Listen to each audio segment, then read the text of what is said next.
பிரதமர் மோடி வருகை எதிரொலியாக ராமேஸ்வரம் மீனவர்கள் வரும் 6ஆம் தேதி வரை மீன்பிடிக்க தடை விதிக்கப்பட்டுள்ளது. கூடுதல் விவரங்களை செய்தியாளர் விஸ்வநாதன் வழங்க கேட்கலாம். விஸ்வநாதன், வணக்கம். மோடி வருகையை முன்னிட்டு என்ன மாதிரியான கட்டுப்பாடுகள்லாம் மீனவர்களுக்கு விதிக்கப்பட்டிருக்கிறது? விஸ்வநாதன், விவரங்களை பதிவு பண்ணலாம்.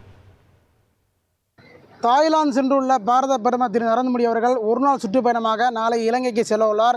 இதனையடுத்து இலங்கையில் உள்ள அனைத்து பாதுகாப்புத்துறை அதிகாரிகளும் பாரத பிரதமர் வருவதை ஒட்டி அனைத்து ஏற்பாடுகளும் செய்யப்பட்டு வருகின்றனர். இதனையடுத்து நாளை இருநாட்டு அரசு முன்னிலையில் பல்வேறு தீர்மானங்களில் கையெழுத்தாக உள்ளதாக தகவல் வெளியாகிறது.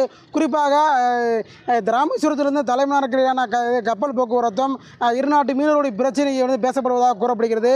இந்த நிலையில் நாளை ராமேஸ்வரத்துக்கு வர உள்ளார். இலங்கையிலிருந்து ராமேஸ்வரம் வர அதாவது இருவழியாக தேர்வு செய்யப்பட்டுள்ளது.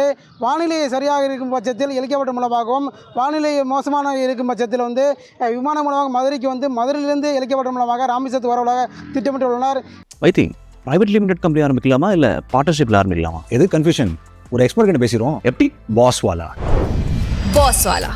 Be the pass. இதனையடுத்து பாரத பிரதமர் ராமேஸ்வரத்துக்கு வருகை தருவதையொட்டி ராமேஸ்வரம், மண்டபம், பாம்பன் உள்ளிட்ட மீன்பிடி துறைமுகத்தில் மீன்பிடிக்க செல்ல மீனவர்கள் யாரும் மீன்பிடிக்க கடலுக்கு செல்ல வேண்டாம் என ஒரு அறிவுரையை மீன்வளத்துறை அதிகாரிகள் அறிவித்துள்ளனர். அது மட்டும் இல்லாது ராமேஸ்வரம், மண்டபம், பாம்பன் உள்ளிட்ட மீன்பிடி துறைமுகத்திலிருந்து சுமார் ஒரு 2000க்கும் மேற்பட்ட விசைப்படகுகளும் 1500க்கும் மேற்பட்ட நாட்டுப்படகுகளும் மீனவர்கள் மீன்பிடி தொழில் செய்து வராங்க.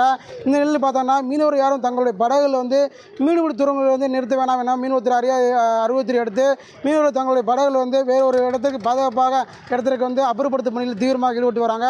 அது மட்டும் இல்லாது பாரத பிரதமர் நரேந்திர மோடி அவர்கள் ராமேஸ்வரத்துக்கு வருகை தர உள்ளதை ஒட்டி பல்வேறு துறை அதிகாரிகளும் மும்முரமாக தங்களுடைய வேலைகளை செய்யப்பட்டு வருவது மட்டுமில்லாது சிறப்பு பாதுகாப்பு அதிகாரிகளும் கடந்த 3 நாட்களாகவே ராமேஸ்வரம் முகாம் விட்டு தீவிரமாக ஆய்வு நடத்தி வராங்க. அதாவது பாரத பிரதமர் செல்லக்கூடிய இடமாக உள்ள பாம்பன் பகுதி, அது மட்டும் இல்லாது ராமசாமி கோயில், பொதுக்கூட்ட நடைபெறும் உள்ளிட்ட இடங்களுக்கெல்லாம் சென்று தங்களுடைய பாதுகாப்பு பணியில் தீவிரமாக ஈடுபட்டு வருவது மட்டுமல்லாது எந்த ஒரு அசம்பாவித நிலவரம் இருப்பதற்காக மண்டபம் முகாமிலிருந்து ராமேஸ்வரம் திருக்கோயில் வரை சாலையின் 2 புறங்களில் இரும்பு தடுப்புகள் அமைக்கப்பட்டு பாதுகாப்பு பணியில் தீவிரமாக ஈடுபட்டு வருகின்றனர்.